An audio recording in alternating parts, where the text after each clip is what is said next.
I've been a counselor kind of my whole life without the degree attached to it. People coming to me for advice and having questions and asking me things they might not normally ask other people. I think I just give off that vibe, which is kind of cool. So that sort of funneled me into the counseling field. And then after a psychology of human sexuality class in my undergrad taught by one of my idols, I sort of funneled myself into sex therapy as an ideal that I wanted to practice. And as I got into sex therapy and started interning at a sex therapy clinic, I realized that most of the vagina-owning humans that come to my room know very little about their body, about their pleasure, or about their rights. And that's frustrating as a vagina-owning human who didn't have enough knowledge to protect myself when I was younger. So I'm here with this presentation hoping to educate as many people as I can so that they can educate as many people as they can, and we can start to break the mold and teach people better. I was approached 2.5 years ago by the owner of a local lingerie shop called Mystique Lingerie. And she asked me if I would be willing to do some sexual wellness talks, just to sort of do some outreach for the public. I started trying to do one about polyamory, which is another one of my specialty areas. I got a couple years under my belt and she approached me again and said, "Hey, we're finally ready. What do you got for me?"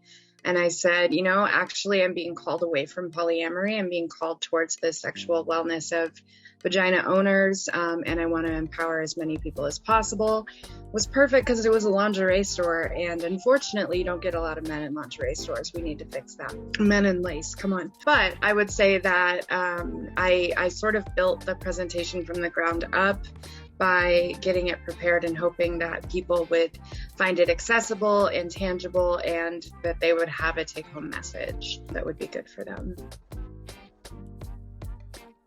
I think the biggest takeaway that I want to share with my clients, with people in the audience, I want them to know that it's not their fault that they don't have this information, whether it is a penis owner, a vagina owner, somebody identifying as male or female, whatever it is.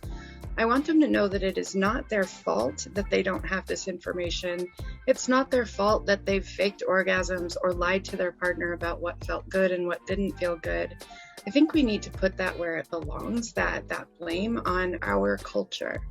And I think that people need to hear that more often, because by the time you find yourself 10 years deep in a cycle of faking orgasms, the idea of hearing a talk like this and going home and feeling all empowered and then being like, oh my gosh, but then I'm going to have to admit to 10 years of lying. Well, that's what we were taught to do. That's exactly how we were taught to communicate. And so going home and saying, hey, society led me to believe this. My sex education told me that this is what I was supposed to do. And they taught me that I'm not as important as you. And those things are what led me to tell these lies. And now I can trust that you and I are on firm enough ground that I can tell you the truth and we can make better and more pleasurable sex for me too. That's, I think, the biggest message.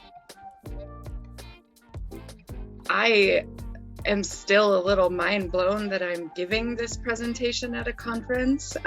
So I'm most excited to see what the hell that feels like. I love public speaking and I love all that stuff. So I think I'm excited about just getting to be a part of a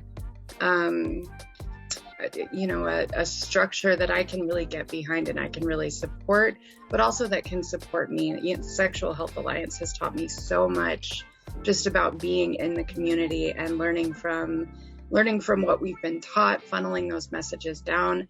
Never been to a conference I didn't absolutely love, that didn't blow my mind. So I think I'm excited to just get to be a part of that. And I really hope that my presentation also opens some eyes in that way.